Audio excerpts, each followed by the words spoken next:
What do you want? Mrs. Connors, may I please see Mr. Connors for just a minute? He's upstairs dressing. He's got to meet a train. Please, Mrs. Connors, it's terribly important. Well, I'll see if he's nearly ready.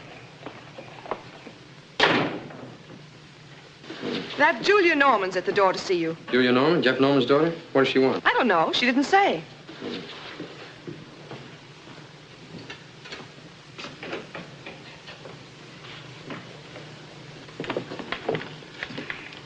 Julia. What is it? What's the matter? It's Father. He's down at McCurdy's. Oh. Wait a minute. I'll get my hat and coat. So it's that old soak again. He's a regular disgrace to this town. Probably the most brilliant lawyer Jericho ever had. When he's sober, maybe. I thought it was so important for you to meet that fine friend of yours, Tucker Wedge, and that woman he married. Well, I'll do both. 6:20's never on time.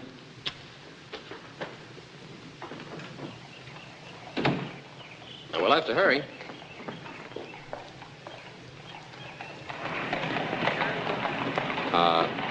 You'd better wait here.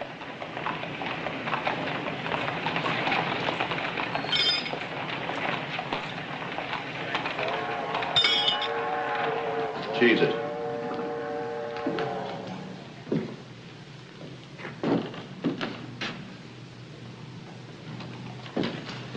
What do you want? Jeff Norman. Who said he was here? That's unimportant.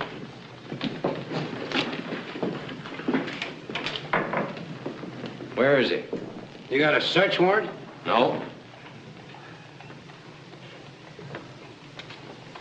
You ain't gonna search my place, even if you are county attorney. Unless you got a search warrant. Either you tell Jeff Norman I want to see him, or warrant or no warrant, I'm going in. Don't take nothing off him, Gotch. If he gets smart, bust him one.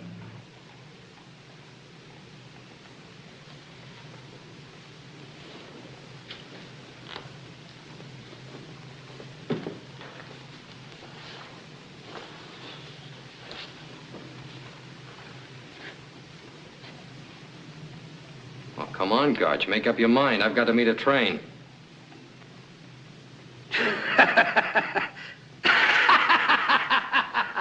All right, go on in and get him. You don't take no hair off of my scalp. I was just testing you, Mr. Connors. Thanks.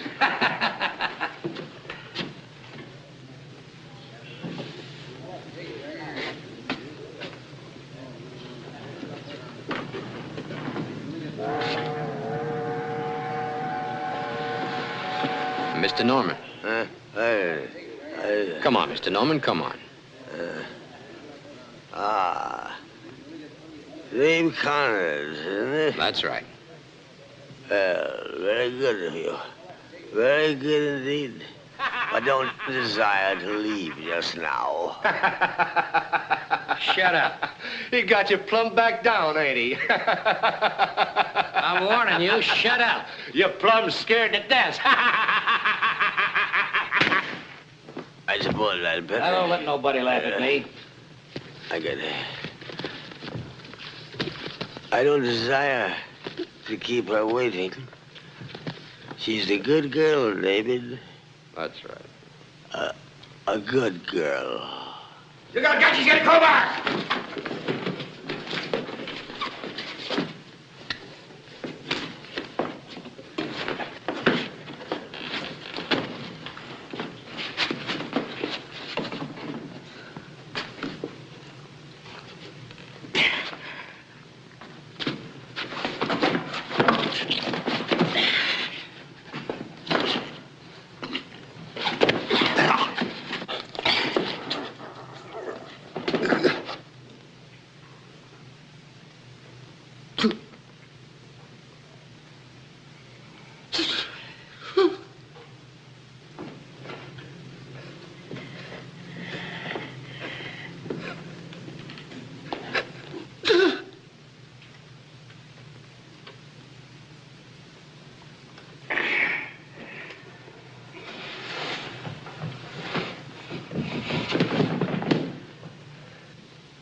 Feels like I busted something inside.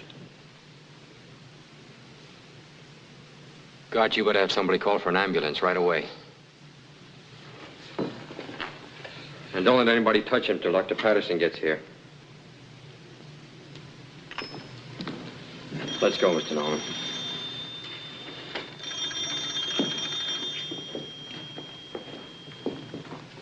Hello. Hello. Central, get me Dr. Patterson at the hospital right away. It's an emergency.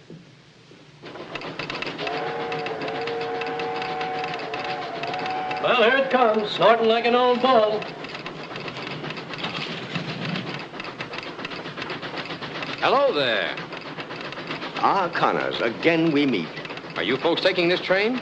In all the excitement, I expect that Julia neglected to tell you that she and I are leaving Jericho. Oh, not for good, I hope. Yes.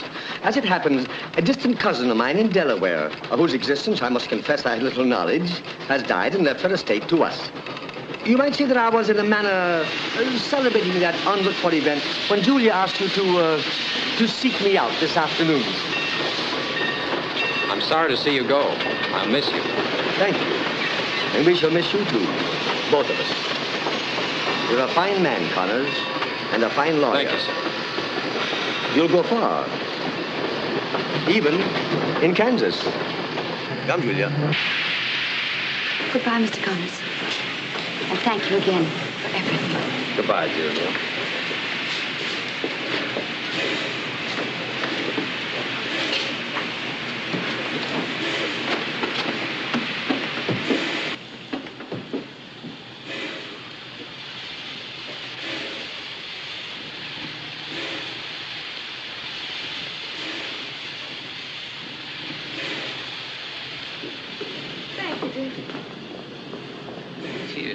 Oh, Jim, those 5 pieces over there. Sure thing, Mr. West. Hi, Dave. Marjorie, oh, son of a gun. How are you? I told Algeria we'd find that face of yours right here on the platform. So you're Dave Connors. Well, honestly, Tucker has talked of no one else. As far as I know, Jericho consists of one person, David Connors. Well, come on, Dave, say something. What do you think of her? Well, I think she's going to be quite a revelation to Jericho. Oh. You sure took us all by surprise. Say, I was almost as surprised myself. Poor darling. He didn't have a thought in his mind of marrying until I deliberately enticed him. Well, of course, we knew each other before, sort of casual. Uh-huh. Then one evening, we found ourselves in each other's arms, and there you have it. That's the way it usually happens, isn't it? It was so nice of you to meet us. I wouldn't have missed it for the world. Say, by the way, how's the Clarion been doing without me? Still covering Kansas like the dust. Oh, don't tell him, Dave. All he thinks about is that newspaper of his. Well, why not? After all, it's our meat and potatoes, Mrs. Wedge. The Apex House, Jim. Yes, sir, Mr. West. Thanks an awful lot for meeting us. Good to see you tomorrow at the office. Good to see you. Good night. Good night.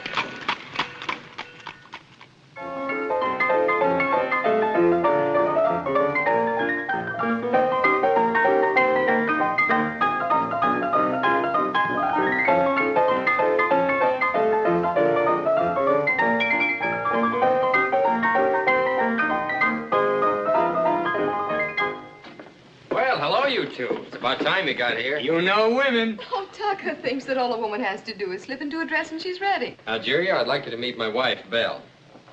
How do you do, Mrs. Connors? It was so sweet of you to ask us. Well, Dave wanted...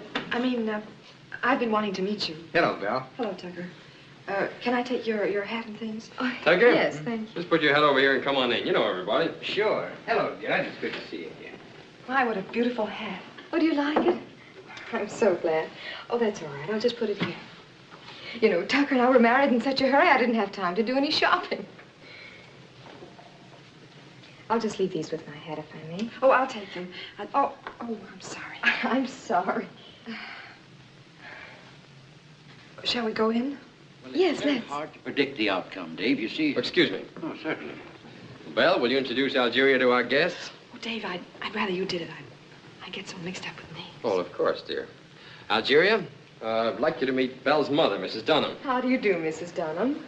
Oh, don't get up, please. Oh, that's all right. I'm not sick. It's so nice meeting you. Much obliged. Now, come on over here and meet Mrs. Hutto. How do you do, Mrs. Hutto? How do you do, Mrs. Wedge? And this is Judge Hutto. I'm delighted to meet you at last, Judge Hutto. Tucker has done nothing but quote you. Accurately, I hope. Oh, well, after all, he's a newspaper man. You can't expect too much. That's right. That's quite right. I believe you already know this fellow. Oh, yes, slightly. Hello, darling. In spite of what you just said about me. Hello. Yes, that was very nice. I enjoyed it. Now, this is Mrs. Ransom, Mrs. Ransom. How do you do? her daughter Margie. Hello, Margie. Hello, Mrs. Wedge. Now, this is Tom Ransom. Runs the best dry goods store west of Topeka. How are you, sir? Good evening, ma'am. May I offer my best wishes and hope that you and Tucker will be very happy? Oh, thank you. That's very nice of you. I'm sure we will be. Won't you sit down? Oh, thank you. Well, I'll sit here if I may. Oh, that's a beautiful piano. Do you play, Mrs. Collins? No, it came with the house. Oh, neither do I. It's one of the regrets of my life, but Tucker, the darling, has promised to send to Chicago to get me a player piano. It's probably the only instrument I'll ever be able to play. Belle, is supper ready? I don't know. Ask Nellie. Nellie? Who's Nellie?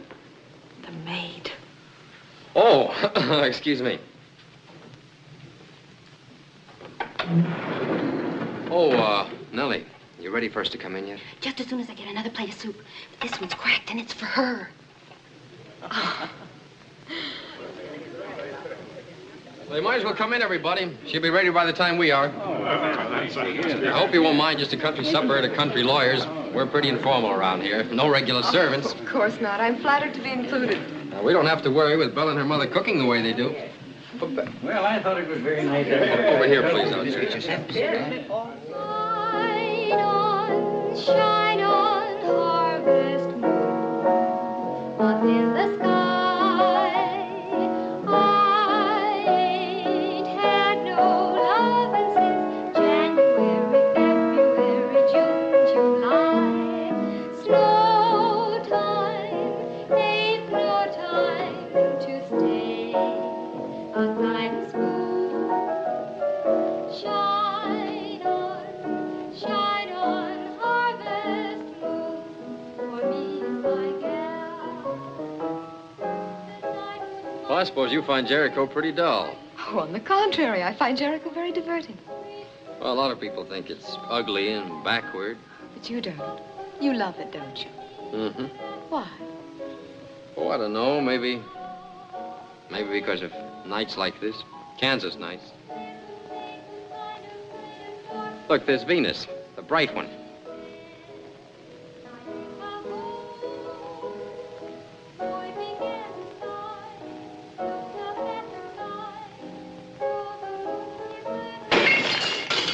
Now look what you've done, you stupid fool! I'm sorry, ma'am. It just slipped. Well, don't just stand there. Mop it up before everything's ruined. Look at my dress. Well, that's all right, Nellie. Clumsy. We all make mistakes sometime. You know, I never did like this picture.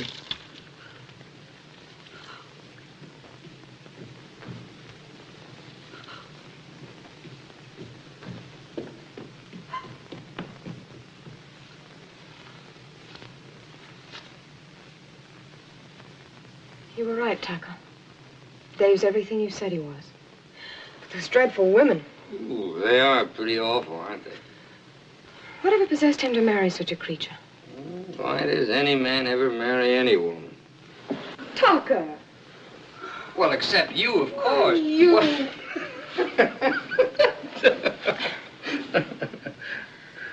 I suppose she used to be pretty. Very. And living there in her mother's boarding house, naturally they were thrown together. The old lady saw to that. And I suppose the main trouble is that she just hasn't been able to grow up with Dave. I suppose. And that's why she drinks. Drinks?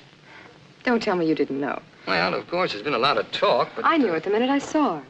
You can always tell. That sort of guilty, resentful look. Why doesn't he leave her? Search me. You know, Dave's a strange fellow. Well, perhaps he feels a sort of responsibility for her. Well, you don't go on living with somebody forever just because you feel sorry for them. Yeah, but that's pretty serious business in this neck of the woods. Remember, this is Kansas, eh? Dave's in politics. Well, seems such an awful shame and waste. Well, that's his cross, not ours.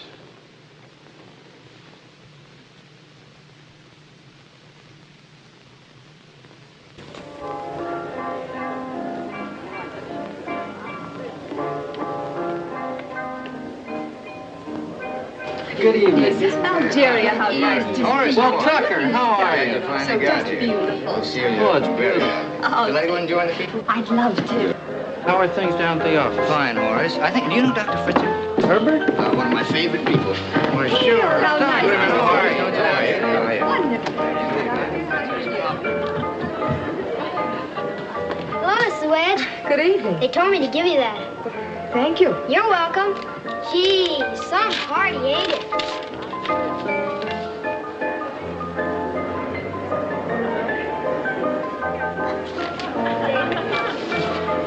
Hey, isn't everybody here yet? Well, your friend Dave Connors just turned us down. At the last minute, too. Oh, that's too bad. What excuse did he give? None. Well, except that he had to go to a meeting. If it doesn't last too long, I'll drop by. Meeting nothing. It was that wife of his. Well, I guess she does kind of put a crimp in his social life. Still, on the other hand, it might be true. He could be going to a meeting. What kind of meeting? Well, some farmers' meeting, probably. Well, after all, he's in politics. And the way things look now, it wouldn't surprise me if a couple of years from now he runs for Congress. Congress? Mm-hmm. Dave Connors? And he'll win, too, by a mile. Dave's a born vote-getter. He's already got the farmers eating out of his hand. His only trouble would be in getting the party behind him. Ah, there they are. Hello, Mary. Good evening. Hello, Joe. I'm been worried about you. Well, sorry for Lady hat. No, it's perfectly all right. Honey, you remember Joe Wilson, don't you? I should say I do. Good evening. It's wonderful Good to see to you see you. again. Yes, Thank you. Shall we go in? What a lovely home you have.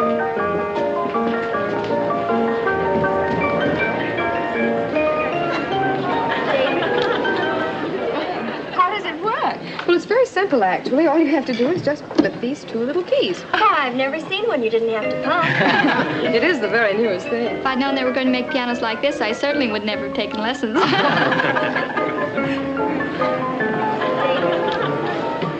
You're a great success, darling. You know, Jericho hasn't seen anything like this since William Jennings Bryan ate supper here. Well, I still think it was rude of Dave to wait until the last minute to refuse. And I'm going to tell him so to his face. Well, now's your chance.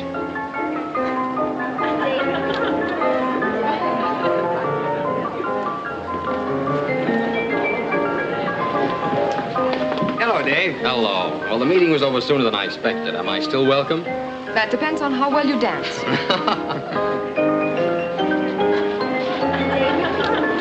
Hello, Bill.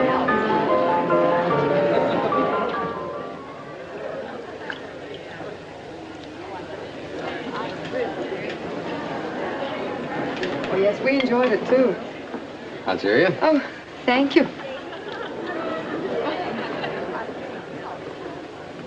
Tucker tells me you're thinking of running for Congress. Oh, well, it's a long way off. A couple of years at least. A lot of things can happen in the meanwhile. You must drop by sometime and tell me about it. Thanks, I will. When? Well, I don't know exactly. I'll have to... Tomorrow? Well, I'm afraid I have to go to Topeka tomorrow. Well, then we'll make it when you get back. Well, I had no idea you were interested in politics. A beautiful woman. Oh, but I am. Definitely. Oh, there you are. What are you up to? Oh, nothing. Just having some punch. And talking politics. Hmm? Politics? Algeria invited me to drop in sometime and tell her about my plans for Congress. Algeria? Interested in politics? Oh, you'd think so if you'd heard her trying to pin me down as to when I'd drop by. In fact, she sounds like a campaign manager. Well, leave it to women. They always have to find something new to be interested in. Oh, come on, honey. This is the last dance. Sorry, Mr. County Attorney, but this one is reserved strictly for husbands.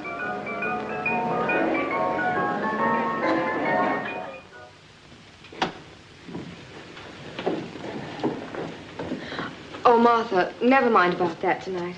You may tidy up in the morning. Thank you, Mrs. Wedge. Good night. Good night. Good night, Mr. Wedge. Good night, Martha. I'll get the lights. Oh, tired? A little. No wonder, all those people. Oh, it isn't that. I thought some of them were very nice.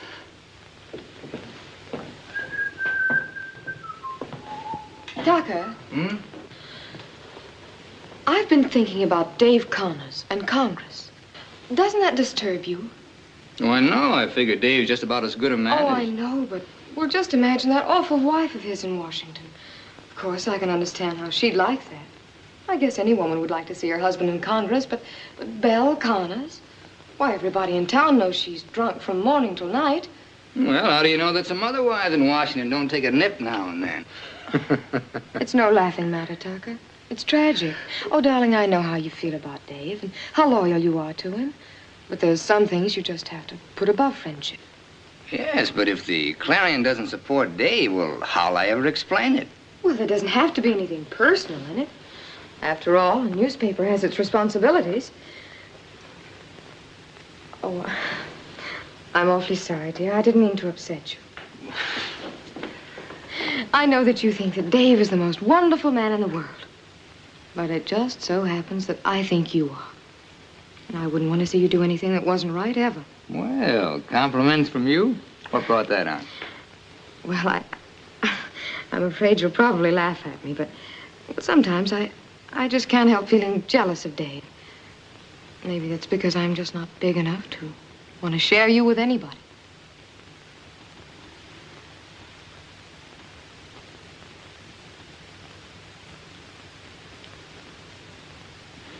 Maybe that'll show you how much cause you have to be jealous of anybody or anything.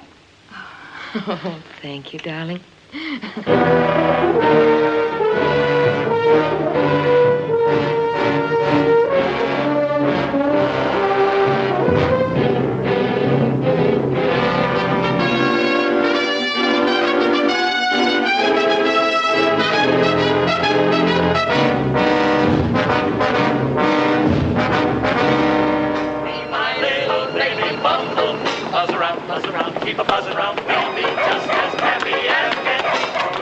Evening, Miss Sherwood. Hi, Counselor. Howdy, Mr. Connors. Andy. Well, Mr. Connors. Garch. Mr. Connors, reckon anyone around here is going to announce for Congress? Couldn't say, Andy. People are kind of shut-mouthed on that subject. Say, Mr. Connors, you been reading the Clarion lately? Well, everybody in Jericho reads the Clarion, Garch. Very fine paper. And what's all this talk about a vice campaign? You better ask Tucker Waite. He seems to be the authority on the subject. Ah, Tucker's loony. Everybody knows there ain't no vice in Jericho to speak of. I reckon it's me they really mean. But I ain't no big bootlegger, Mr. Connors. I ain't running no blind tiger. I'll give you my word. Well, I wouldn't worry about it if I were you. It'll all come out in the wash. Looks like I owe the barber in here a quarter. Howdy, Judge. Tom. Good evening, Dave. Hello, Good Eddie. evening, Good How are you, Sam? Howdy, Counselor. How are you, Henry? Good evening, Mr. Connors. How do I stand, Joe? All right, next. As soon as I get through slicking Sam here, I'm pretty for church tomorrow. Never mind how pretty I look. Just be sure to stop the bleeding. All right, Jim. Hey, you must not have been in here lately. How's the game going? Oh, he's learning.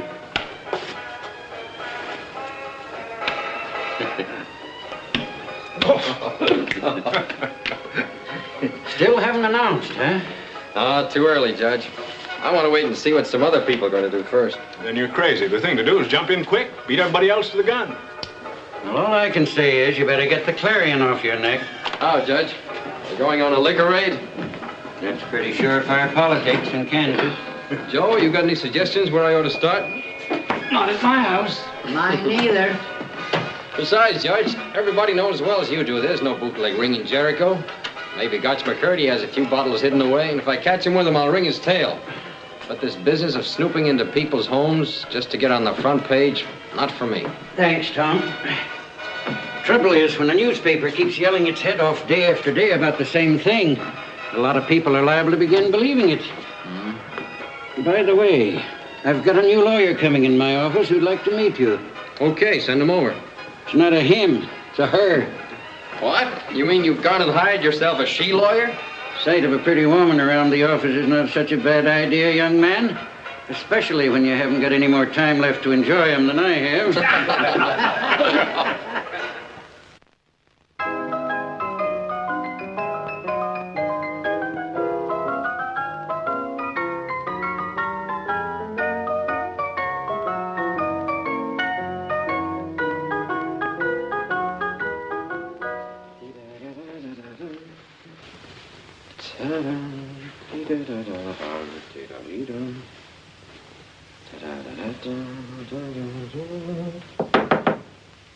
Ready, Belle? Belle, it's after 4. We better get started.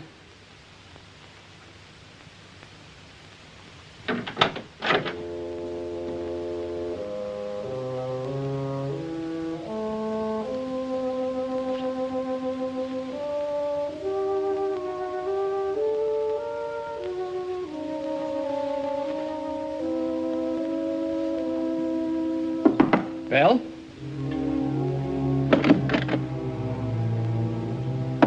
Bell, you all right?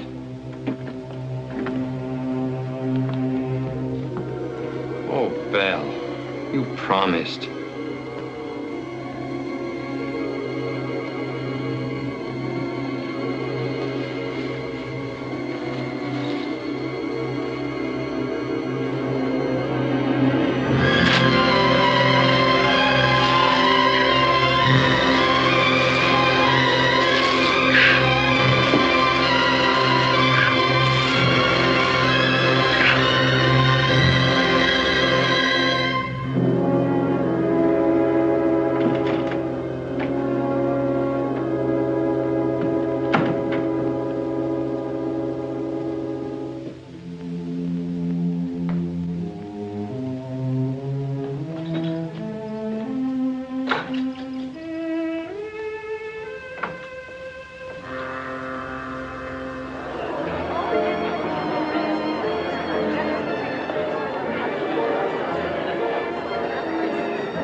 Husband of mine taking good care of you?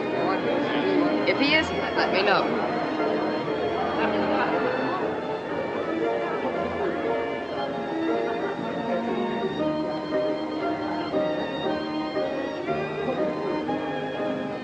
Good afternoon, Miss Lawrence, Miss Shelley. David Connors. Hello. How are you, David? Nice to see you. Glad to see you. Hello, Jim. Dave. Well, hello, Dave. My, we've been missing you. Hello, Algeria. Oh, you know, everybody's so rushed these days, but as soon as things settle down a bit, we must see more of each other. After all, old friends are best friends. Tucker, Dave is here.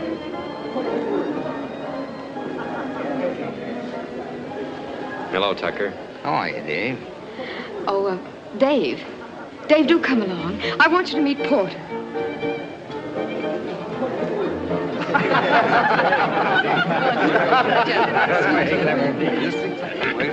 Senator Grimes, this is Mr. David Connors, our county attorney. Why, yes, of course. I've heard about you, Connors. I'm delighted to meet you. Thank you, Senator. You know, I once had ambitions to be a county attorney myself. Yes, sir, I always take off my hat to the county attorney. Nearly always chief repository for the legal knowledge in his community. Has to be. It's forced on him whether he likes it or not.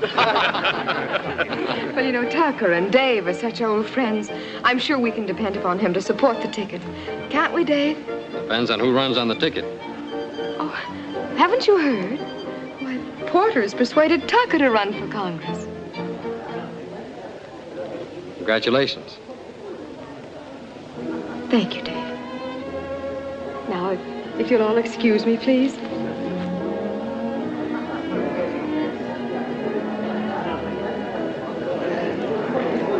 Oh, hello. Excuse me.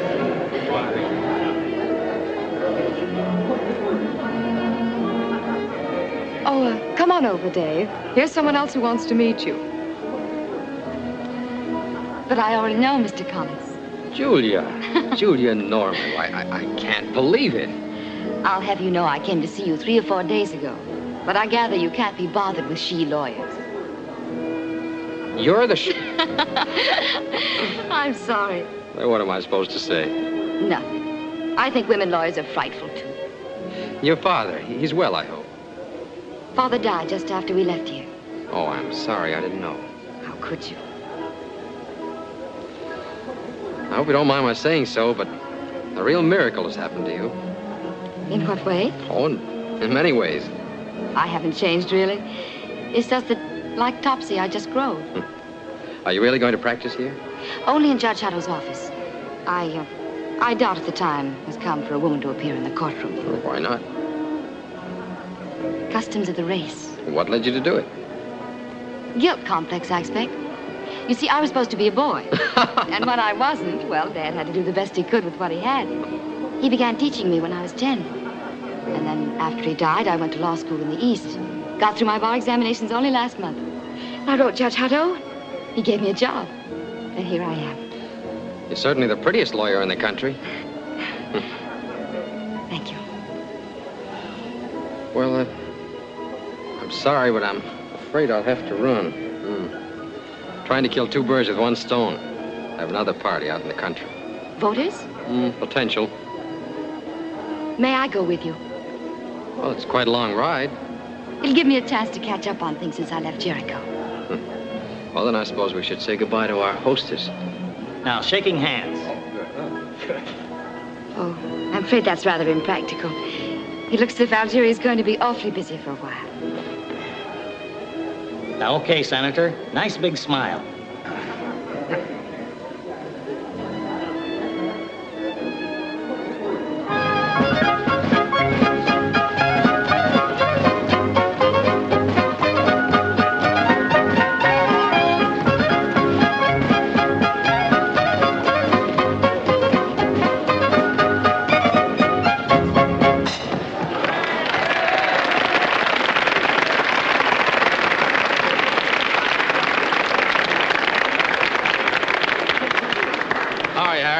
How's the family?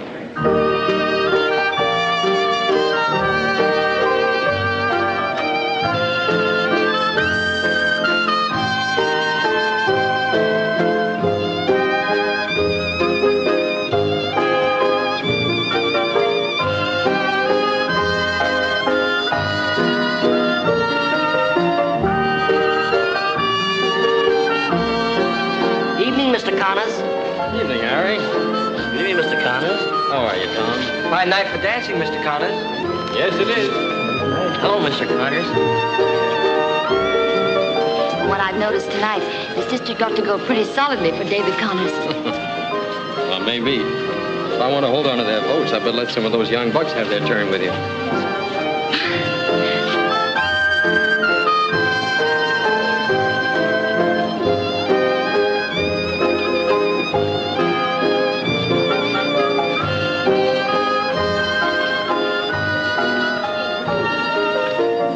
About a few votes.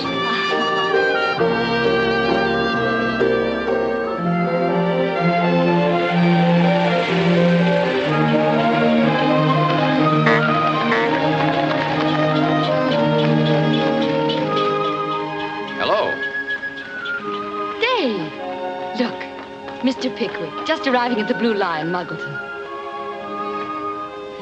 Oh, if he went so crazy, I'd go in and buy him right now. What would you do with him? How should I know? Every woman wants something sometime that has no use at all. Just frivolous and funny and useless. You going home? Mm-hmm. I'll drive you. Oh, isn't it out of your way? Miles. Well, then, I accept.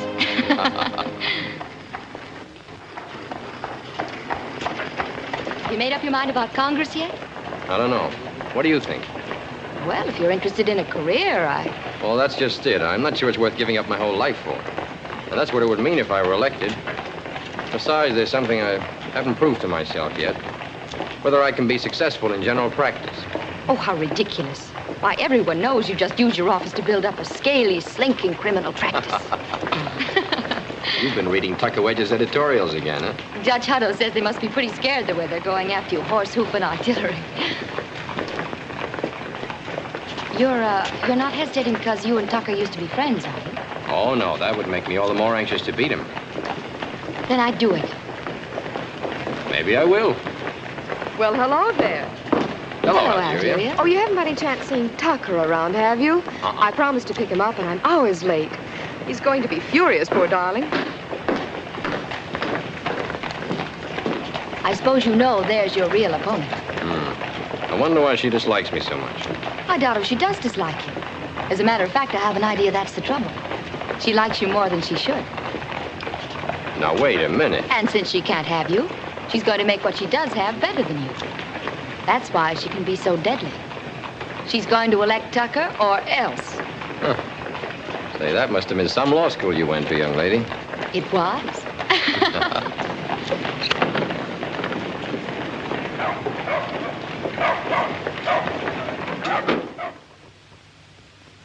I suppose I should bow to custom by saying that my decision to run for Congress was brought about by an overwhelming demand on the part of the public. But everyone would know that That is the old malarkey. Malarkey? That's a new one. Now make it applesauce. I'm running for Congress simply because I would like very much to be a congressman. And because...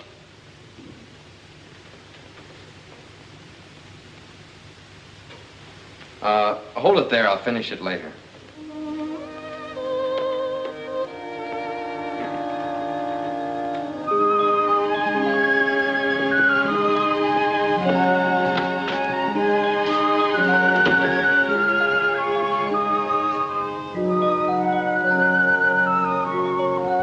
Good morning, Mr. Conlon. Good morning. What can I do for you?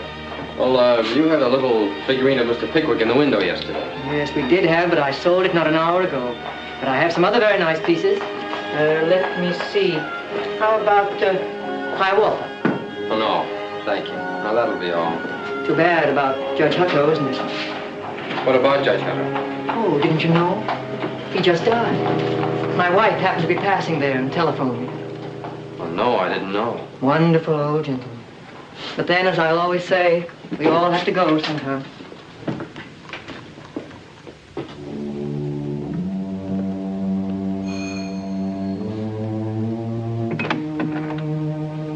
I telephoned your office, but you were out.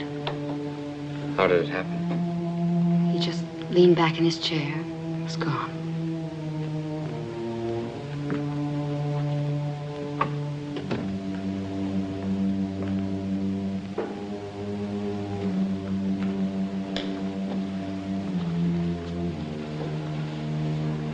You know how I felt about it. If there's anything I can do for you. Don't worry about me. I've lived a long time, and I've learned one thing. To accept whatever life has to offer. You were so good to me, David.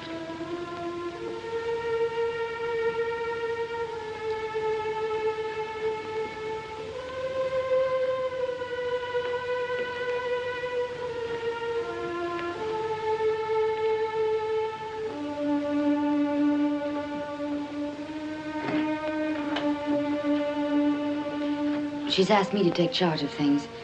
And incidentally, she'd like you to be one of the pallbearers. Well, I'd be honored.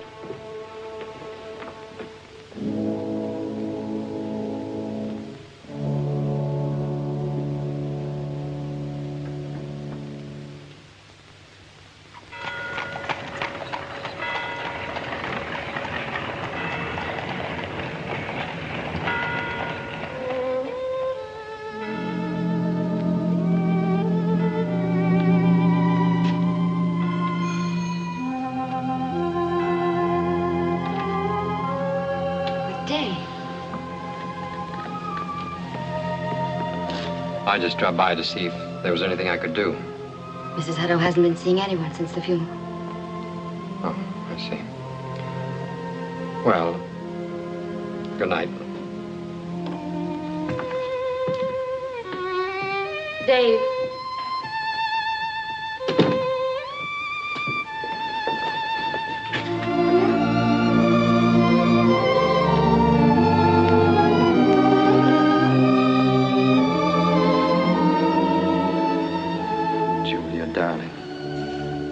Take me away from here, please. Anywhere, I don't care. For a little while. All right, come. We'll go for a drive.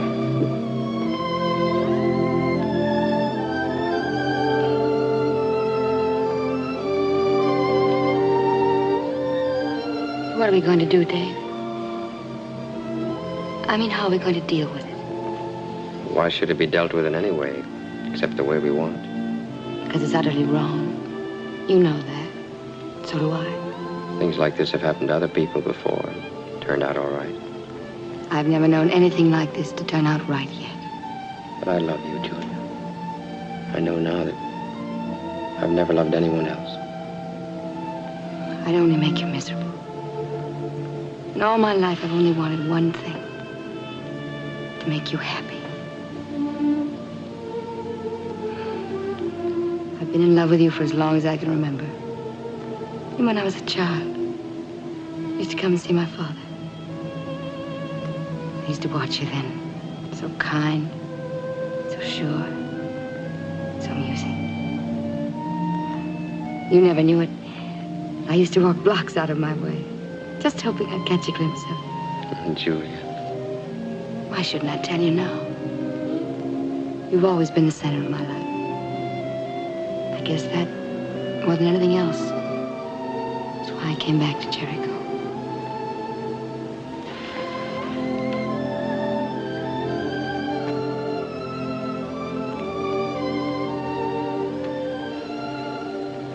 Take me home, Dave. Please. Don't say anything more tonight. Promise.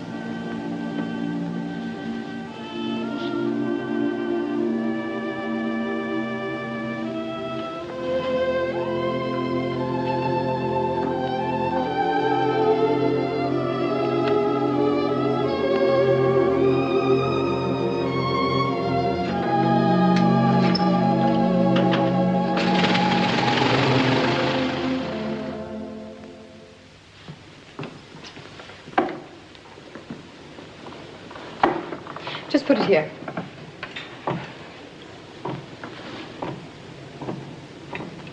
That'll be all, Dora. You may go and draw the shades in the living room.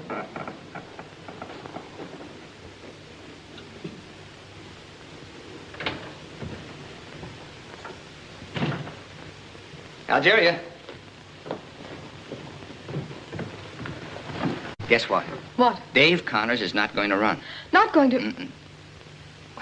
How do you know that? He just issued a statement.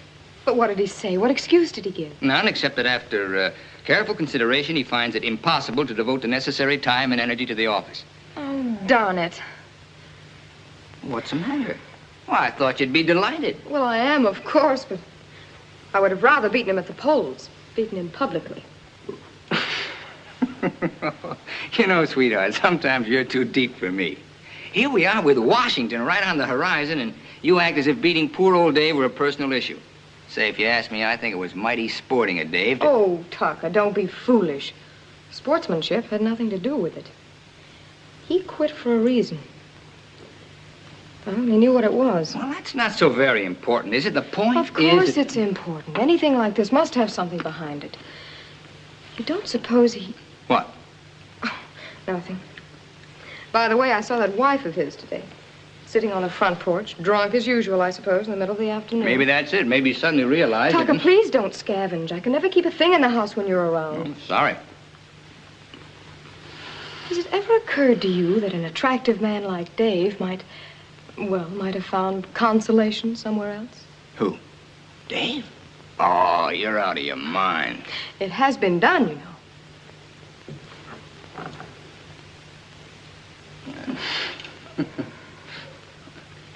If you'd only told us.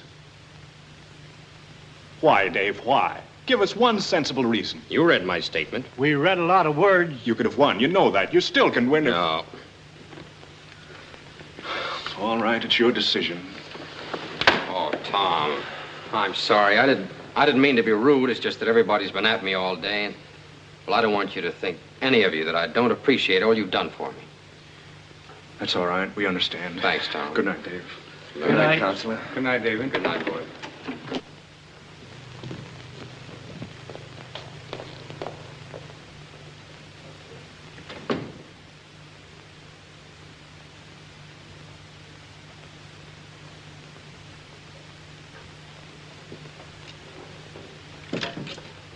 Hello? Give me 478. No, never mind. Cancel that.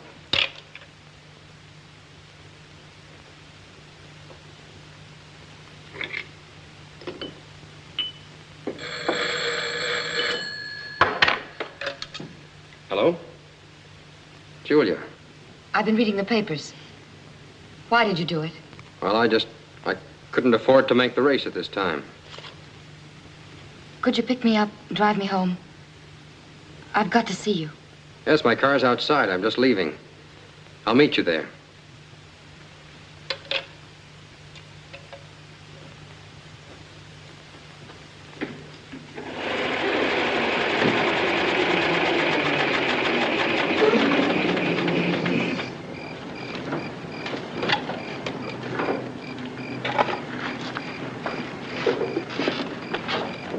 Hello, Hello, Margie. Hello, Julia. Hello, Mr. Connors. How are you, Margie? Oh, Julia, I took those books back to the library for you today. Oh, thank you, dear. Very That's much. all right.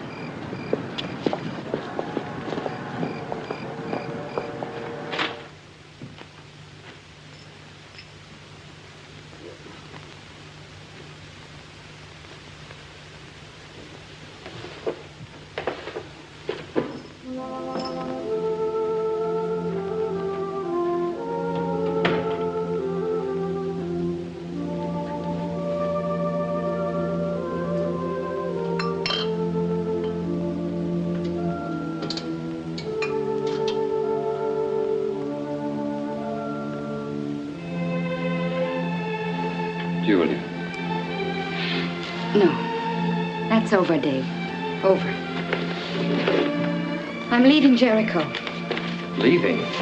Firm of Groston Strauss in Kansas City has offered me a job. The reason I called you is that Mrs. Hutto wants you to handle her affairs. I have all the papers here. Why, Julia, why? You gave up the election because of me.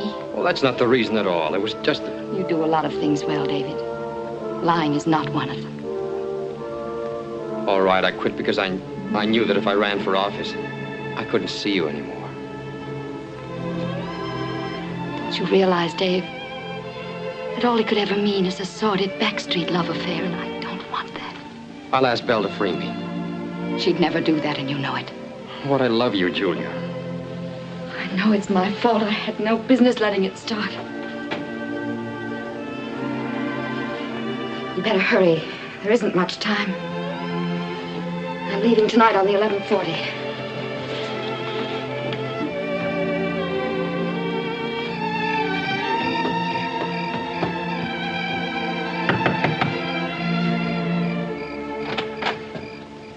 Why, Margie. Hello, Miss Norman. Mr. Connors. Oh, Margie. I hope you don't mind. Well, what is it, Margie? Well, it's just that... Well, is something wrong? Oh, no, I mean... Well, it's just that I felt I had to tell you that somebody's been going by half a dozen times watching you. I mean the house and... Well, what do you mean, watching? Here.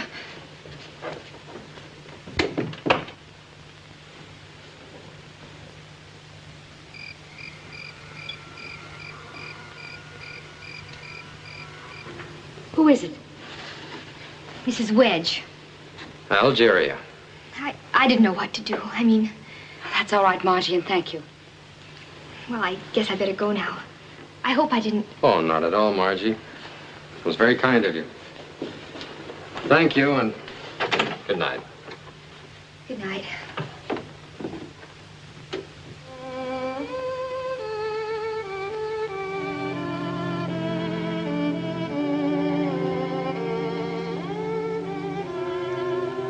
If there are any other questions about the papers, perhaps Mrs. Hutto can help you. Julia. Please, let's hurry.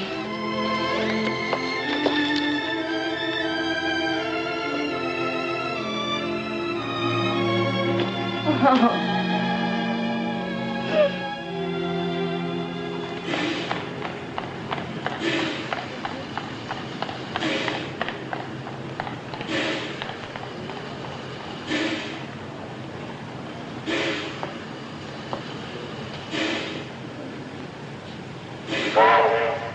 All aboard!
guess this means she'll be back here soon.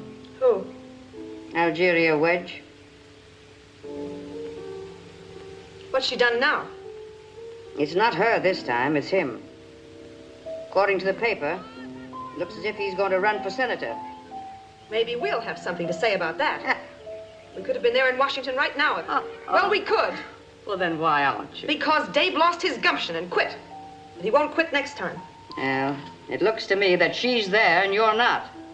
Now, if you ask me... Nobody's asking you. How dare you talk to your own mother like that? I'll not spend another minute in this house to be insulted. Well, who's stopping you? I'm not.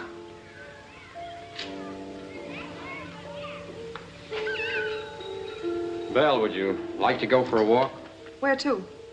Just a walk? No, thanks. I'll be back in a little while.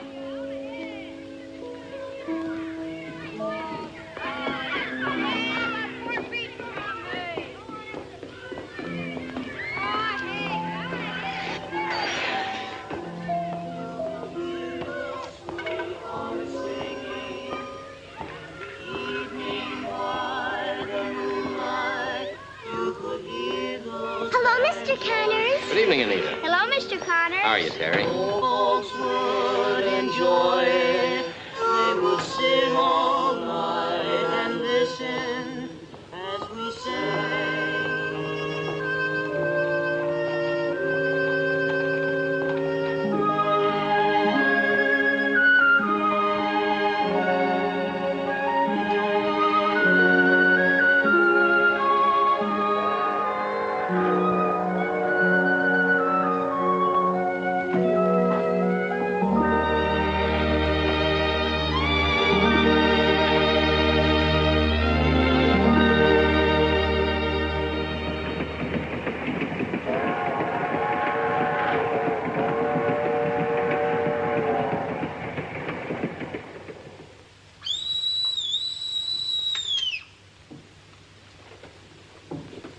Yes? Julia, this is Dave. David, May I come up? second entrance to the right on the third floor.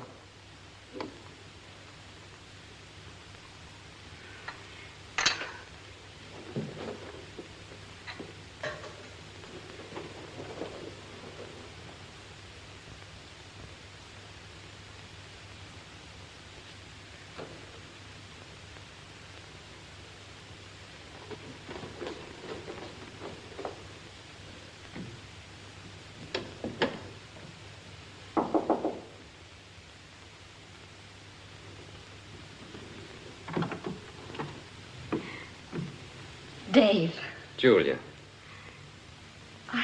I was so surprised to hear your voice, I could hardly believe it. When did you arrive? Just an hour ago. May I? Won't you come in? Thank you.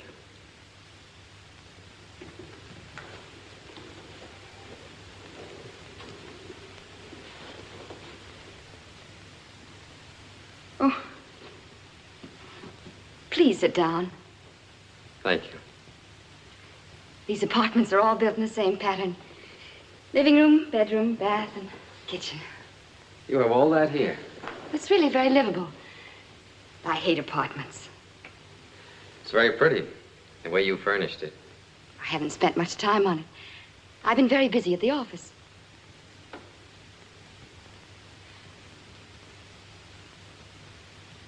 And you, what have you been doing? Oh, well, I'm not sure yet. There's been a lot of talk. I may run for the Senate. Oh, Dave. Tom Ransom, a lot of people have been after me. I've been making quite a few speeches. But then, I always did. Oh, it sounds exciting.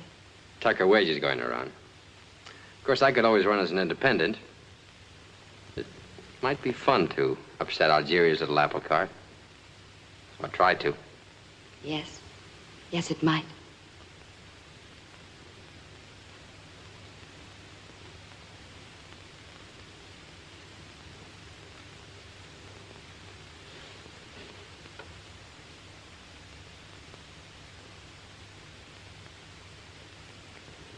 Well, I guess I better be getting along.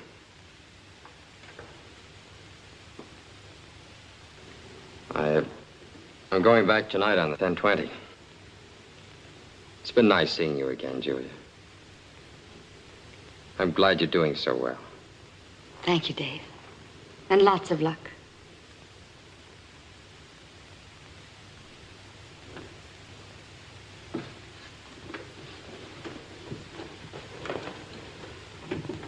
Oh, I almost forgot. I thought you might like to have this.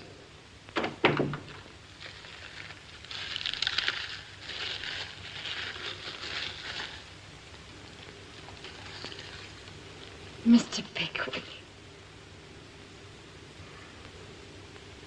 Oh, Dave. You remembered. Julia.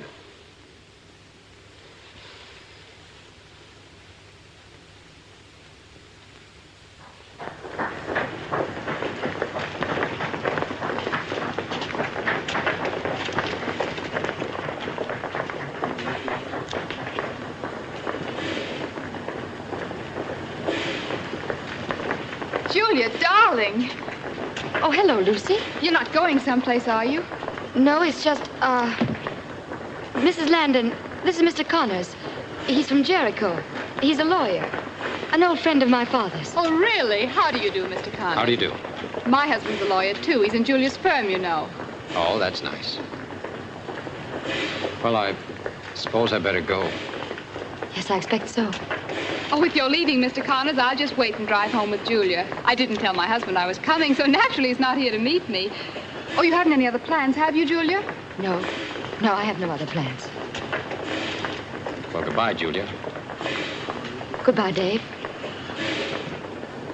Good night, Mrs. Landon. Good night, Mr. Connors. So nice seeing you. All aboard!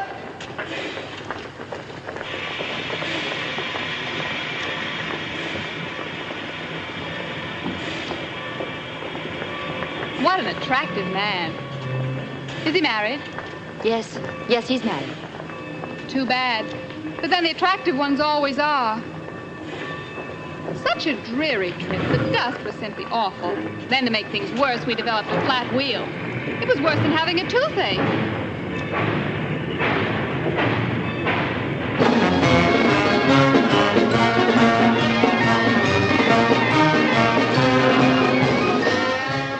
And now, ladies and gentlemen, it gives me great pleasure to turn this meeting over to a man who has been closer to Dave Connors than any other man in Jericho. The man who has been chosen to serve as his campaign manager in this fight. I give you Tom Ransom.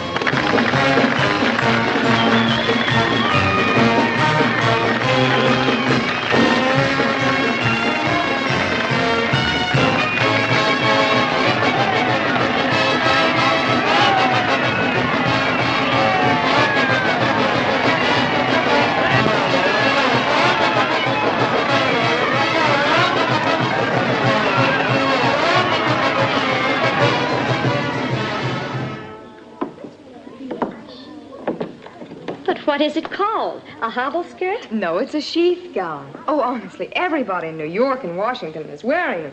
Do you really like it? I love it. I only wish I had the nerve and the figure to go with it. Of course, you realize it'll cause talk. After all, this is Jericho. Oh, dear. I come back here to help my husband campaign for the Senate, and I'm afraid I'm going to find myself the center of attention. Not through anything Tucker has done, but simply because I show an ankle. It's probably a good thing. Now it'll give people something else to gossip about besides the ransoms. The ransoms? What about the ransoms? Haven't you heard? No, what? Well, it seems they're not married, and they never have been. Tom and Myra Ransom? That's the story. Oh, I don't believe it. Who said so? Some people who used to know them back in Virginia let the cat out of the bag. They said everybody back there knew all about it. Well, when did you hear it? Only last night. Does Margie know? Of course. By now, everybody knows. Well, it only goes to prove that if you open enough closets, you're bound to find a skeleton somewhere. Well, shall we start? Oh, it's been ages since I've sat down to a whist table with you girls.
Well, I'll be darned.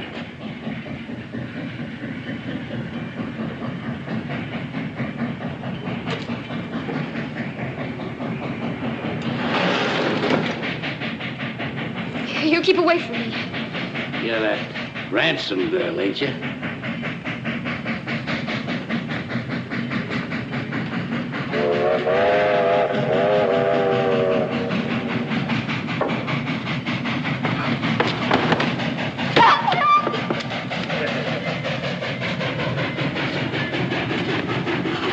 Don't, please, Mr. McCurdy.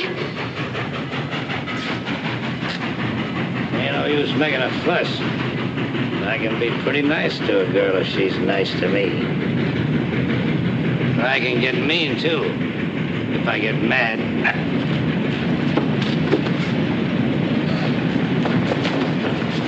Oh, no, please, Mr. McCurdy.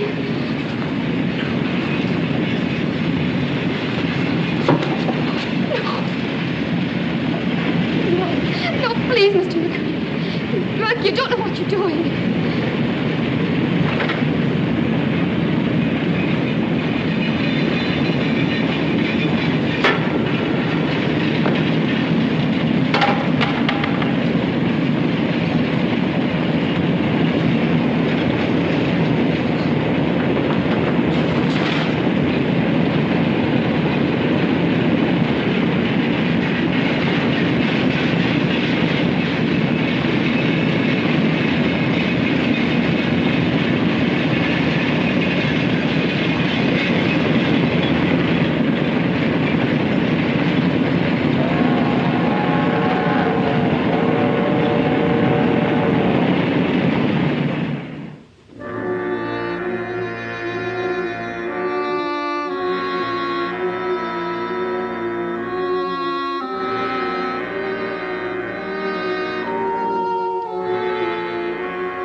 The brakeman found him just after midnight. He was dying when they brought him in. He wanted to say something, and we took this down. Then he went into a coma. Will he recover his senses? Extremely doubtful. The corner of the shovel got him in the temple. He'll be gone in a couple of hours. And this, in effect, is a deathbed statement. I'll have to turn it over to the police, Dave. That means the newspapers. I thought you might want to break it to Tom Ransom and his wife first. But you'll have to hurry. Thanks, Doctor. Give me half an hour.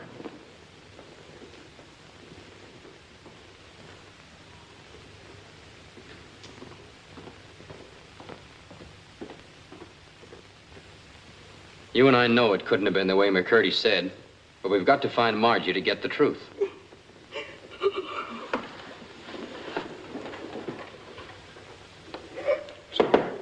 Yes? What is it?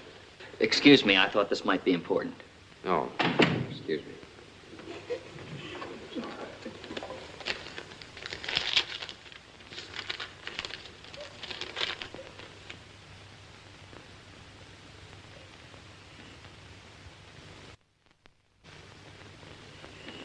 Is there any answer? No answer.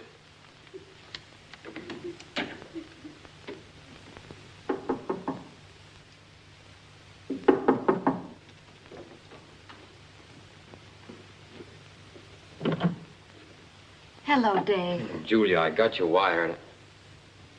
Margie. Oh.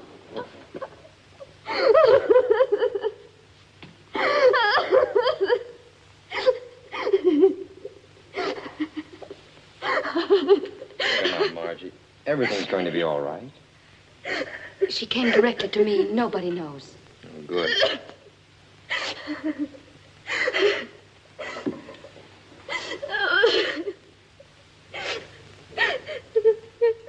You've seen the papers. You know what's happened. Yes. I didn't mean to kill him. He was coming at me. I know. Well, that's why you've got nothing to fear. But first you'll have to come back to Jericho and... Oh, no, I'll never. I hate that horrid place. But you'll have to, Margie. It's the only way. I couldn't. I'll die first. I'll just die. Now, listen, Margie, you trust me, don't you? And Julia? You know we wouldn't ask you to do anything that wasn't right. Yes, but... He's right, darling. You must go now, of your own free will, before anyone knows where you are. Will you come with me, Julia? Yes, Margie, if you want me to. All right, I'll go. There's a train leaving in an hour. Get us there by morning. I'll wire your father to meet us. Dear, you put on that dress I laid out for you.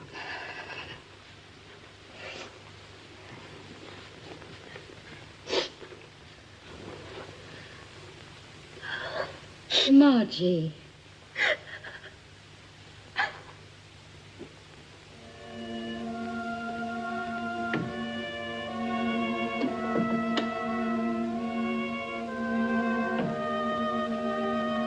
She will be all right, won't she? I mean, no jury would ever convict her after she's had a chance to tell her story. Well, ordinarily I'd say no, but we can't take a chance, Julia. You'll have to help me with this. She trusts you. You mean the trial? Yes. Oh, but I can't. I mean, I'd rather not. There's another reason, Julia. This may be the last time we can ever be together. It's always the last time, David. We've said that before. I can't help loving you, Julia. You know that. Please, David.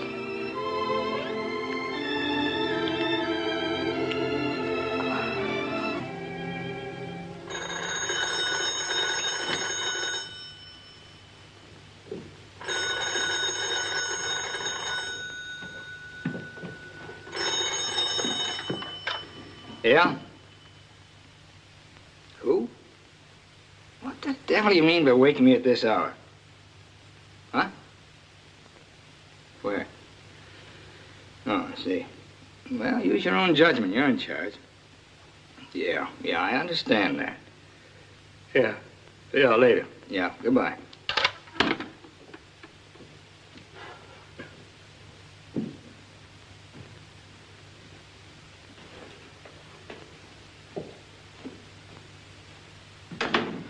Who in the world was that? Yeah, city editor. Want to know whether to get out an extra or not. Well, of all things, waking us up in the middle of the night. What on earth for? Marjorie Ransom's back. Good heavens, is that so important? Where'd they find her? They didn't. Came back of her own accord with Dave Connors and Julia Norman. Dave Connors and Julia Norman? Uh-huh.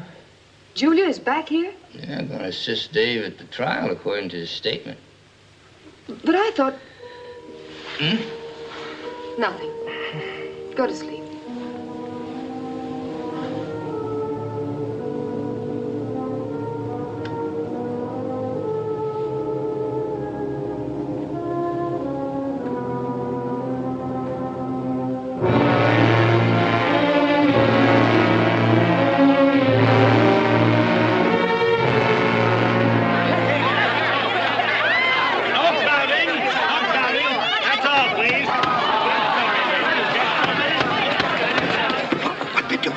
Nothing exciting, just picking themselves a jury.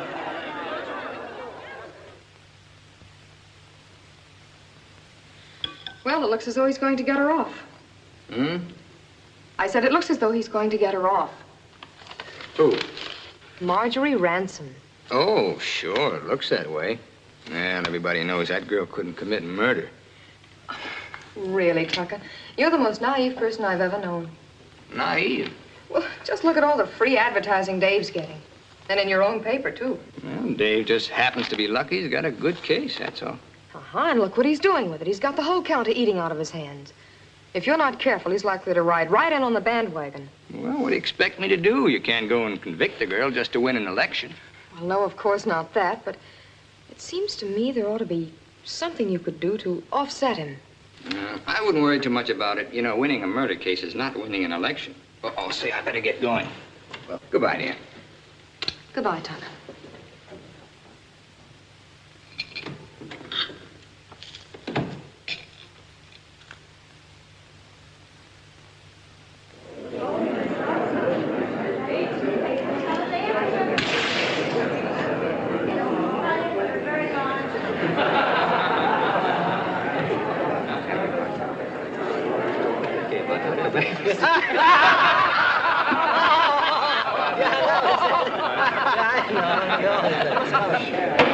Hear ye, hear ye. The district court in and for the county of Jericho is now in session. Everybody rise.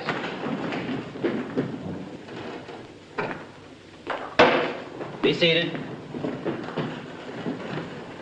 All right, Mr. Pettigrew, you may proceed. Your Honor, the state at this time wishes to continue the cross-examination of Marjorie Ransom. Marjorie Ransom, take the stand.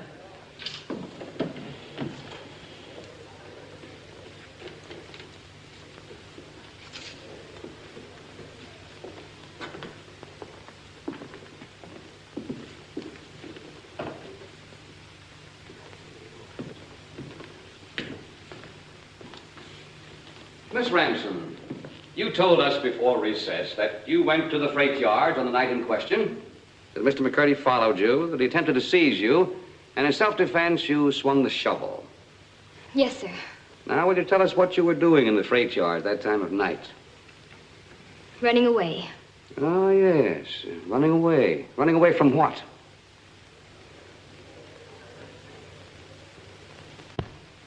Well, Well, go on, tell us. Running away from what? I was just running away. I see. And Mr. McCurdy urged you not to do that, didn't he? Oh, no, he... You were running away. You intended to let no one stop you. That's it, isn't it? No, That's the truth, isn't it? Admit it.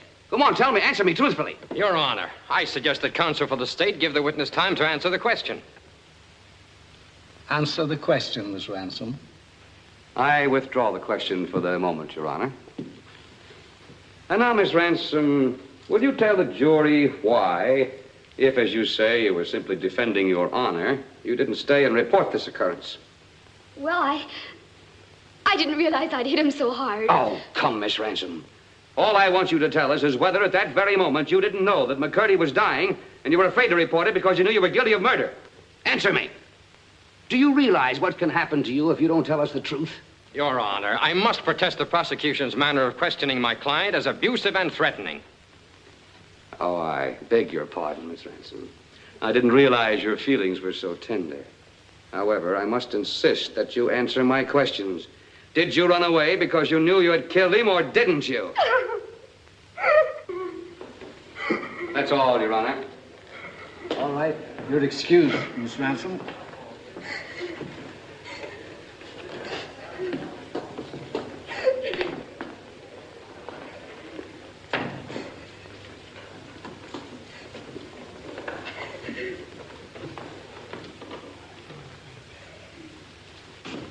Your Honor, the defense will now call Miss Julia Norman to the stand.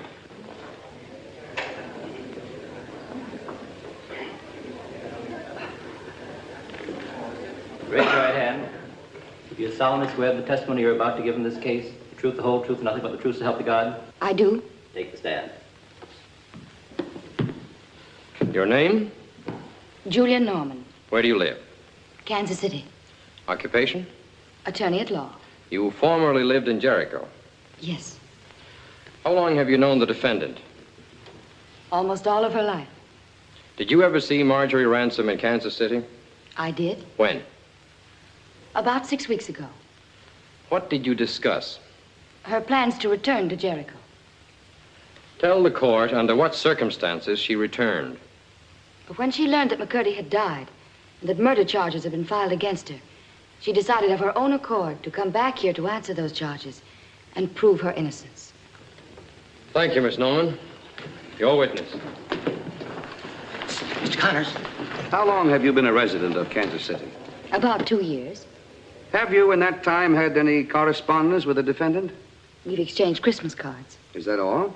Yes. Yet she came directly to you after McCurdy's death. Yes. Why? She knew I was her friend. At the time you say you talked to the defendant, was she or was she not a fugitive? A fugitive. Fugitive from what? From slander and cruelty and prejudice, Mr. Pettigrew. Occasioned by what, may I ask? Circumstances over which she had not the slightest control. Her birth. Do I understand you to say, Miss Norman, that the people of the city of Jericho slandered the defendant and were cruel to her? I had no idea that Jericho was so vicious and depraved. I do not blame the entire community for the actions of a few. That's very generous of you, mister. Very generous.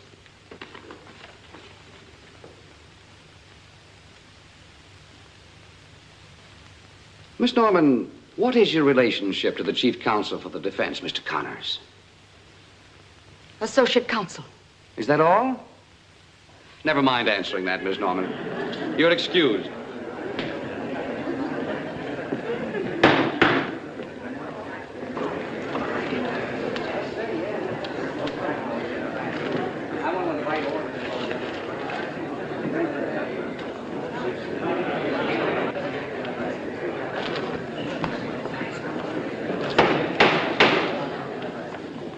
If it please Your Honor, I should like to ask for a recess. For what purpose, Mr. Connors? Your Honor, a very important matter of a personal nature has just come to my attention, which requires immediate settlement. Has the matter any bearing on this case? Yes, Your Honor, I consider it highly prejudicial to the defendant. Very well, Mr. Connors. This court is adjourned till 10 o'clock tomorrow morning. Thank you, Your Honor.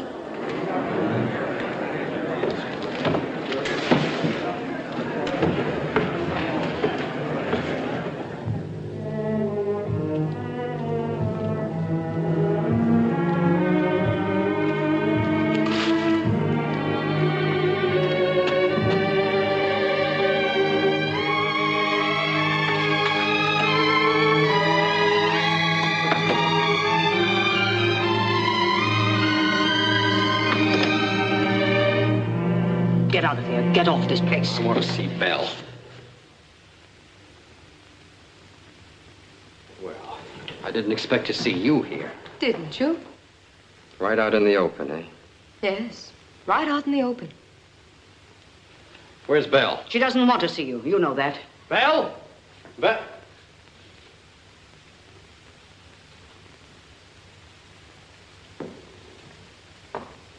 I want to talk to you. Alone. I've got nothing to say to you. Then I'll say what I've got to say right here. I came here to tell you you've got to drop this suit. Why? So you can save that cheap little... Belle! You can have the property, Belle, everything. I'm not going to fight you. But you're not going to drag this through the mud, do you understand? Get out of here. I'll do as I please. Listen, Belle, I'm going to tell you something. You and I have lived together a long time. I've always let you have your own way. But this time it's different. For once, I'm going to fight back. There's more at stake here than a woman's reputation or any spiteful little revenge on me. You're too ignorant to know it, but you've been talked into doing something that affects a lot of people. If you insist on making this scandal, I promise you it'll be something you'll never forget. And it might interest you and your friend, Mrs. Wedge, to know that there isn't one word of truth in your accusations. And that on the particular date you mention in your petition, on the night when Mrs. Wedge drove past Julia's house half a dozen times, Julia and I were going over Judge Hutto's papers, and I can prove it by a witness. Now, come on, Belle. Go upstairs and sleep it off. And when you're feeling better, we'll sit down and have a nice long talk. I hate you. I've always hated you. I'm not good enough for you. No. You married me when you had nothing, but when you started up, you became ashamed of me. Well, that's not true, and you know it, and so does your mother. Don't... Belle! Oh, Belle, put that gun away. Don't be a fool. Give me the gun, Belle.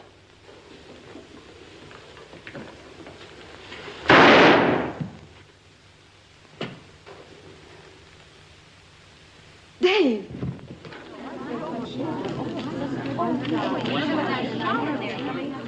Ben.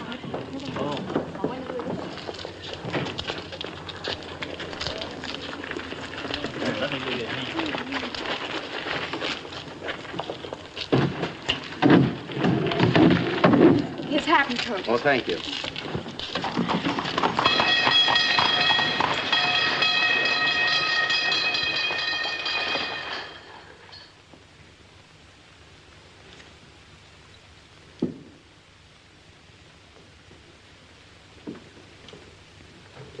You may come in now, Miss Norman, for just a moment.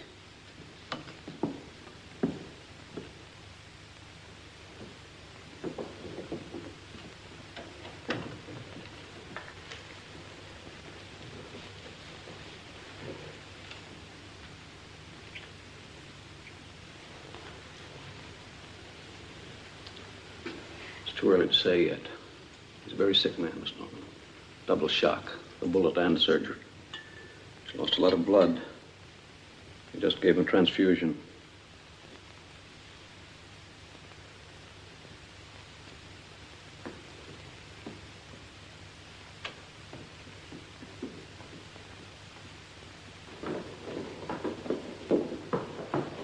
Julia, Miss Norman.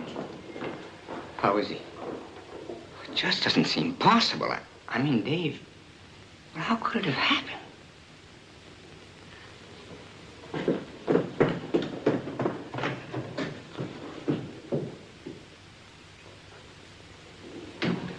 May I see the doctor in charge of Dave Connors, please? The only thing to do is to ask for a postponement. You're entitled to one, Margie. And under the circumstances, I feel it's the only thing to do.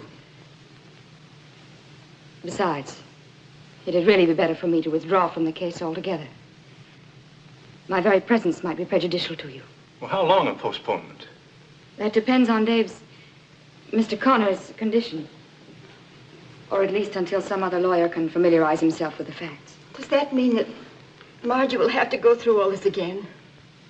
I'm afraid so. Oh, no, I can't go through it again. I can't go back on that stand. I couldn't bear it. I can't do it. I won't. Margie. Couldn't you go on alone? If you can, I think we'd all rather get it over with.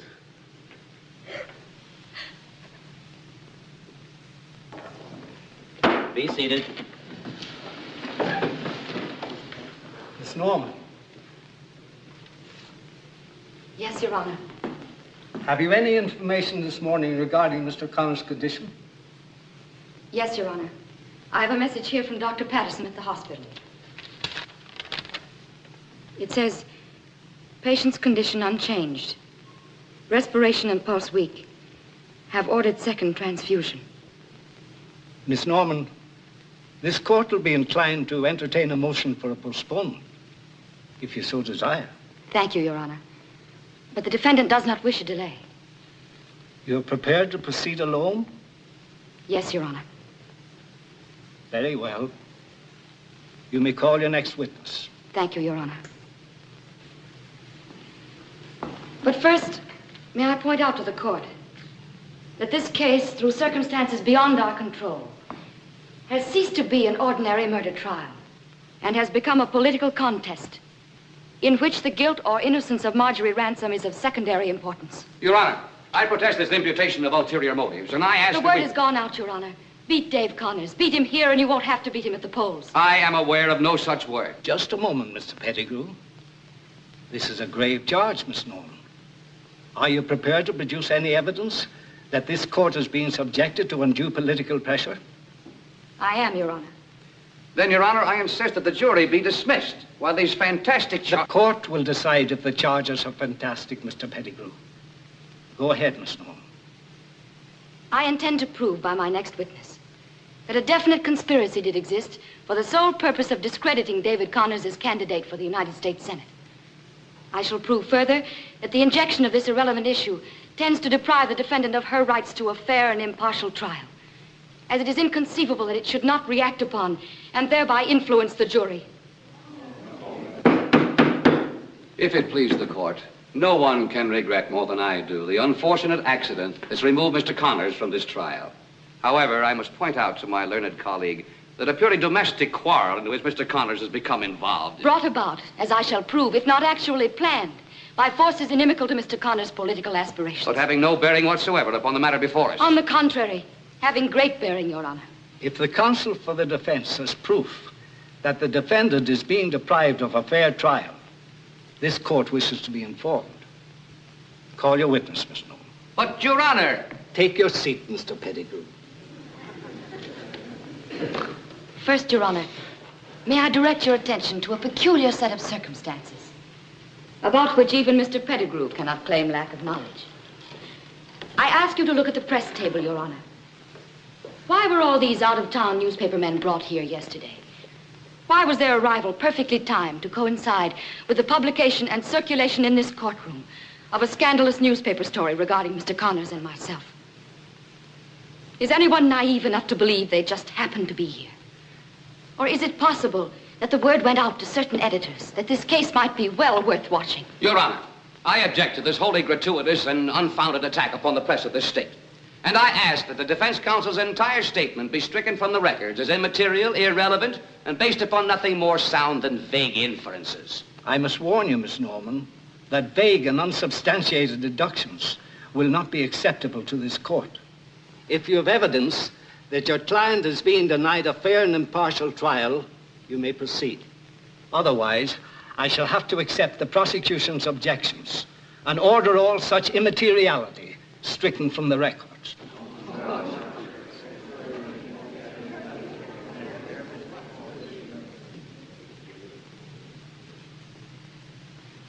Mrs. Tucker Wedge. Mrs. Tucker Wedge.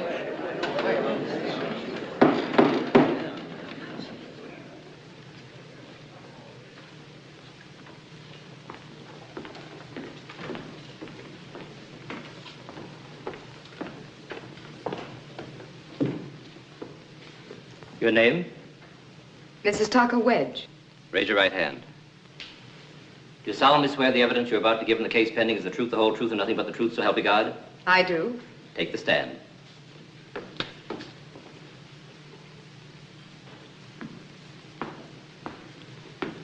Mrs. Wedge, you're acquainted with Mrs. Belle Connors, the wife of David Connors. Don't answer that.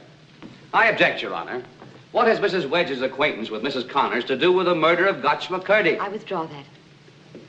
When did you last see Mrs. Connors? Objection. Oh, really, Mr. Pettigrew, I have no objection to answering. I have only the slightest acquaintance with Mrs. Connors. As a matter of fact, she's never even been in my home. And you've never been in hers? Yes, I have been to her house. I remember my husband took me there once. Oh, several years ago, just after we were married. Did you see her yesterday? Don't answer that. Your Honor, I must ask that counsel for the defense be directed to discontinue this entire line of questioning. Mrs. Wedge is not on trial here. Counsel may continue, but confine her questions to the issue. Yes, Your Honor. When did you last see Mrs. Connors? Did you see her yesterday? Yes, I did. At your home? No. Where did you see her? Well, really, I failed to see... Was it at her home? Yes, it was, Who was there? Well, I really don't remember. Oh, her mother. No one else? Not that I recall. Wasn't David Connors there? He came in later. Then you were present when he was shot. Your Honor, I again object to this line of questioning. And I repeat, Mrs. Wedge is not on trial here. I withdraw the question, Your Honor. Tell us why you were at Mrs. Connors' house, Mrs. Wedge. Why, I simply... You were just calling on her, is that it? Yes. Yet you have just testified that you and Mrs. Connors were not intimate friends, that you hadn't been in her house for years. I didn't say that. I said... Well, besides, I have a perfect right to call on anyone I please. But you were there, Mrs. Wedge. Yes, I was there. Now tell us, isn't it true that you encouraged Mrs. Connors to file divorce proceedings against her husband? Don't answer that. Don't answer. And that you persuaded her to file that suit just before the end of this trial, regardless of what the effect might be on Marjorie Ransom. I insist that the witness be not permitted to answer that, Your Honor, and that the jury be instructed to disregard this entire testimony, which has no bearing on the case whatsoever. If Miss Norman wishes to defend her own reputation, let her go and do so elsewhere. You needn't answer that question, Mrs. Wedge. Nor, Miss Norman, will you continue this line of interrogation? If the defense wishes to make this subject the basis of a motion for a new trial, we will proceed without the presence of the jury. In the meanwhile, members of the jury are instructed to disregard the testimony of the witness. The defense does not wish to offer such a motion, Your Honor. Witness is excused.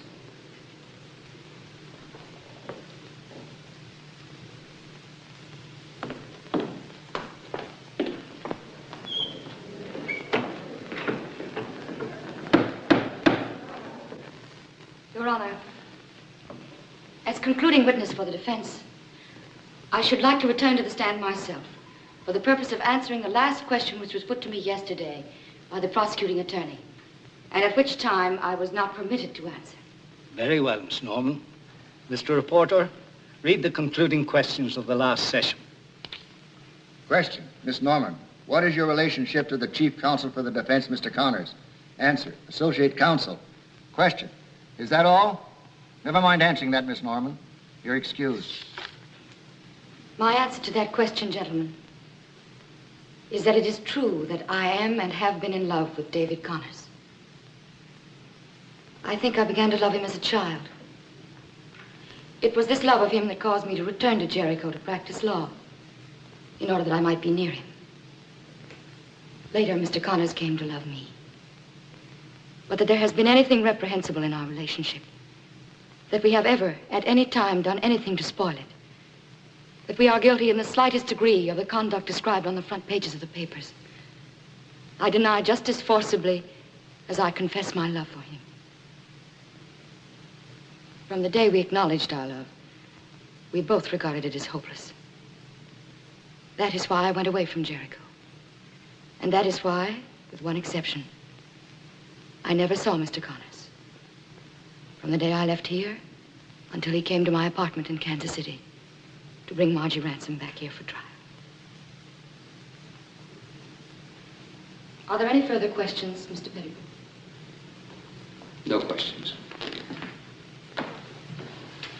Your Honor, whether I would have answered Mr. Pettigrew's question yesterday, as I have today, I don't know. My first reaction to his question was that of any woman. I was angry. I was bewildered. I was ashamed. My first impulse was to run away, just as Marjorie Ransom ran away when she faced the slander and gossip of this town. However, events have transpired since which have served to change my mind. I've come to realize that the only way to rid this case of the false and irrelevant issue regarding Mr. Connors and myself is to face it openly and frankly. Now that I have done this, I ask you to instruct members of the jury to forget us and to consider only that evidence which relates to the guilt or innocence of Marjorie Ransom. I ask that in your charge, you remind the jury that Marjorie Ransom was a voluntary and competent witness in her own behalf. That the state's own witnesses have repeatedly testified under cross-examination as to the unsavory character of Rufus McCurdy. That they be instructed to take into full account the facts which caused Marjorie to run away from Jericho in the first place. If they will confine themselves to those facts, they will realize, and so conclude, that it is inconceivable that such a child could have intentionally killed anyone. That it is inconceivable that she could strike even the lowest of animals, much less a human being, except in self-defense.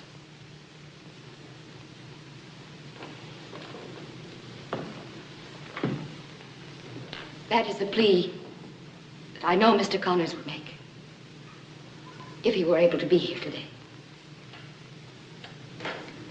Defense rests.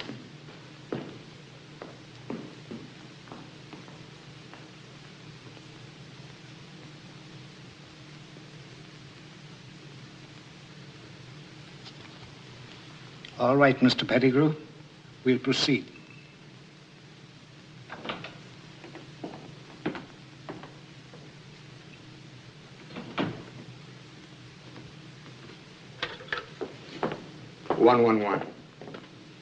Who's speaking, please?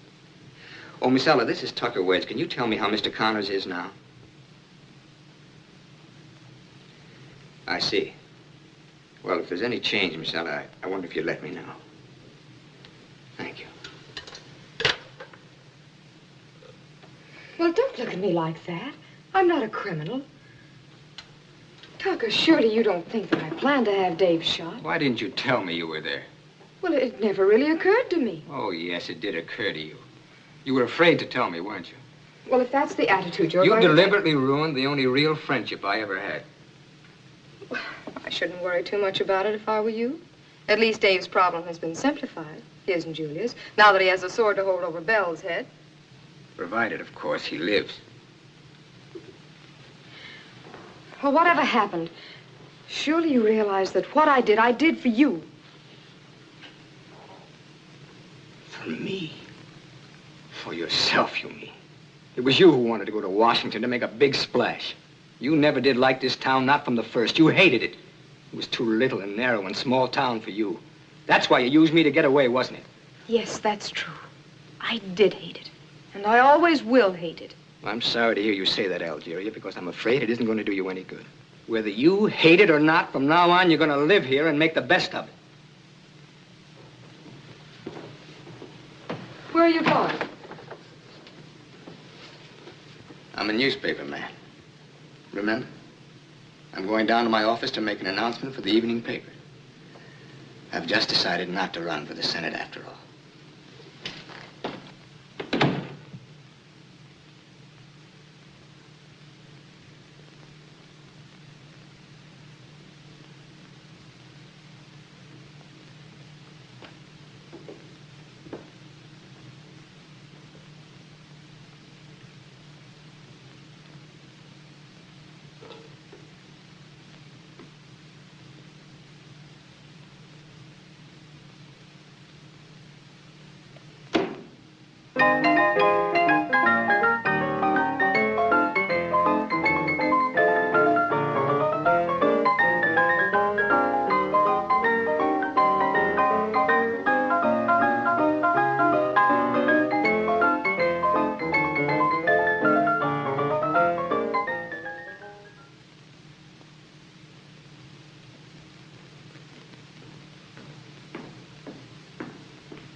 Julia,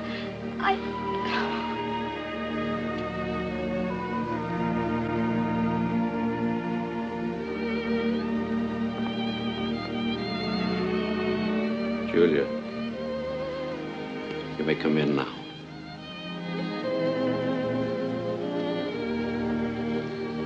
How is he? He asked for you.